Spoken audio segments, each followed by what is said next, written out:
हाय दोस्तों, नमस्कार। फिर एक बार आपका स्वागत है मेरे YouTube की एक और वीडियो में। और दोस्तों, आज का जो टॉपिक है वो थोड़ा सा टेक्निकल है और ये टॉपिक सबसे ज्यादा पूछा जाता है क्योंकि ये बहुत ज्यादा कंफ्यूजन भी करता है। टॉपिक का नाम है एक्टिव और पैसिव। जी हाँ, आज की वीडियो में ये एक्टिव पैसिव मैं आपको बहुत आसान तरीके से समझा दूंगा और आज के बाद आप इसका यूज कर पाएंगे अपने डेली कम्युनिकेशन में। तो चलिए आगे बढ़ते हैं इस वीडियो में। लेकिन before I explain the topic, I want कि अगर आप चैनल के ऊपर नए हैं तो प्लीज इसको सब्सक्राइब कर लीजिए और वीडियो देखने के बाद अगर आपको अच्छा लगे तो please share your feedback in the comment और इसको शेयर भी करिएगा। दोस्तों, एक्टिव पैसिव इंग्लिश ग्रामर का एक टॉपिक है और इसका जो यूज कम्युनिकेशन में होता है वो दो तरीके से होता है। दो तरीके से इन द सेंस कि जो एक्टिव कम्युनिकेशन होता है वो डायरेक्ट कम्युनिकेशन कहा जाता है। ज्यादातर स्पीकिंग में हम इसका यूज करते हैं क्योंकि स्पीकिंग में हम लोग डायरेक्ट कम्युनिकेशन के ऊपर ज्यादा ध्यान देते हैं। लेकिन रिटन कम्युनिकेशन की बात जब आती है तो वहां पे आपको पैसिव वॉइस की भी जरूरत पड़ती है। तो आसान हम लोग एग्जांपल से इसको समझने की कोशिश करेंगे। सबसे पहले हम लोग ये समझे कि एक्टिव वॉइस का सेंटेंस कैसे होता है। तो देखिए, मैं एक सेंटेंस यहां पे बनाता हूं। मैं कहता हूं कि मैं बांसुरी बजा रहा हूं, आई एम प्लेइंग द फ्लूट। ये मैंने एक सेंटेंस बनाया। अभी अगर आप इस सेंटेंस में देखेंगे तो इस सेंटेंस के ऊपर फोकस ये है कि बांसुरी कौन बजा रहा है। मैं कह रहा हूं कि मैं बांसुरी बजा रहा हूं, तो फोकस सब्जेक्ट के ऊपर है। एक्टिव वॉइस के अंदर आपका जो फोकस होता है वो सब्जेक्ट के ऊपर होता है, यानी कोई भी क्रिया जो होती है उसको कर कौन रहा है ये फोकस होता है। कर्ता, सब्जेक्ट आपने सुने होंगे I, you, we, they, he, she, it, कोई नाम भी हो सकता है। अभी ये जो सेंटेंस बना आई एम प्लेइंग द फ्लूट, सबसे पहले इसमें आया सब्जेक्ट, उसके बाद उसमें आया वर्ब और जो ऑब्जेक्ट है जिसे बजाया जा रहा है फ्लूट वो एंड में आ रहा है, आई एम प्लेइंग द फ्लूट। लेकिन पैसिव वॉइस में इसका उल्टा होगा। पैसिव वॉइस के अंदर याद रखिए कि फोकस कर्ता के ऊपर नहीं होता, सब्जेक्ट के ऊपर नहीं होता है। पैसिव वॉइस में जो फोकस होता है वो ऑब्जेक्ट के ऊपर होता है। जैसे कि मैं कहता हूं कि फ्लूट बज रही है, अब मेरे को आवाज आ रही है, कौन बजा रहा है उससे मतलब नहीं है, लेकिन बज रही है। तो ये हो गया पैसिव सेंटेंस। अब पैसिव सेंटेंस में ऑब्जेक्ट पहले आएगा और याद रखिए पैसिव में हमेशा वर्ब की थर्ड फॉर्म यूज होती है। इसका सीक्वेंस कैसे होगा? सबसे पहले आ जाएगा ऑब्जेक्ट, वर्ब बीच में ही रहेगा, लेकिन सब्जेक्ट जो पहले था वो जाएगा एंड में। हुआ क्या? एक्टिव में सब्जेक्ट पहले था, ऑब्जेक्ट आखिर में था।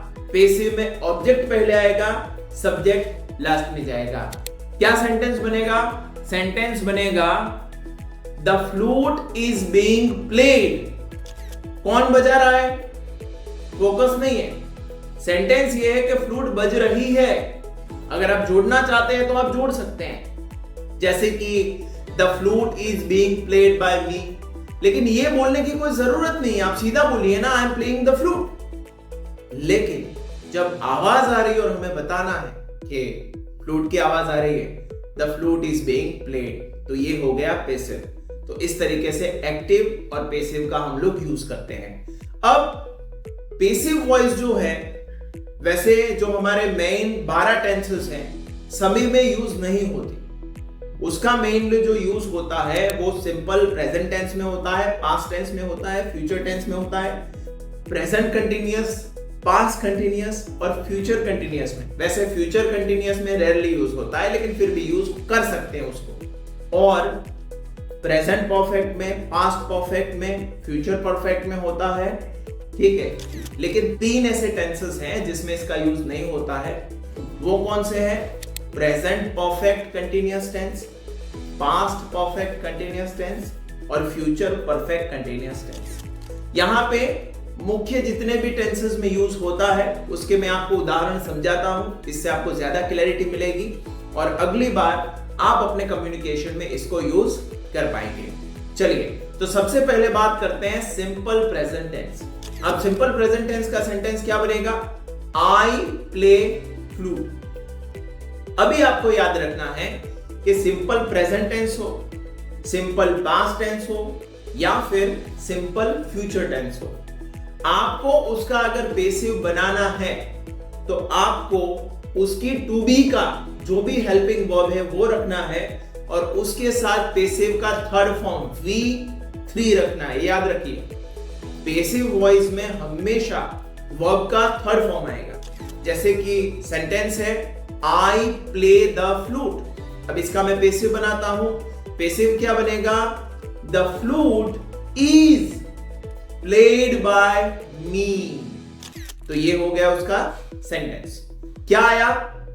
प्रेजेंट टेंस है, टू बी का हेल्पिंग वर्ब आ गया, फ्लूट है, आएगा is, the flute is played, third form by me, मैं बजा रहा हूं। ठीक है, तो ये हो गया सिंपल प्रेजेंट में। इसी तरीके से पास्ट में हो जाएगा। आप सेंटेंस देखिए ऊपर, was played, the flute was played by me.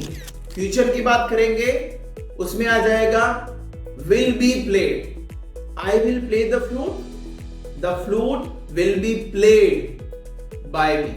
तो ये हो गया सिंपल प्रेजेंट, सिंपल पास्ट और सिंपल फ्यूचर। अभी हम लोग बात करते हैं प्रेजेंट कंटिन्यूअस, पास्ट कंटिन्यूअस और फ्यूचर कंटिन्यूअस।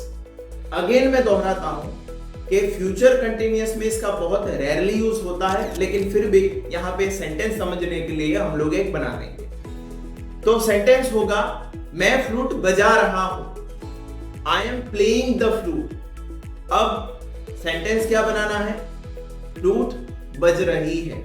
याद रखिए, प्रेजेंट कंटिन्यूअस में, पास्ट कंटिन्यूअस में और फ्यूचर कंटिन्यूअस में आपको बीइंग का यूज करना है। टू बी के हेल्पिंग रूप के साथ आपको बीइंग का यूज करना है। जैसे कि I am playing the flute, the flute is being played by me.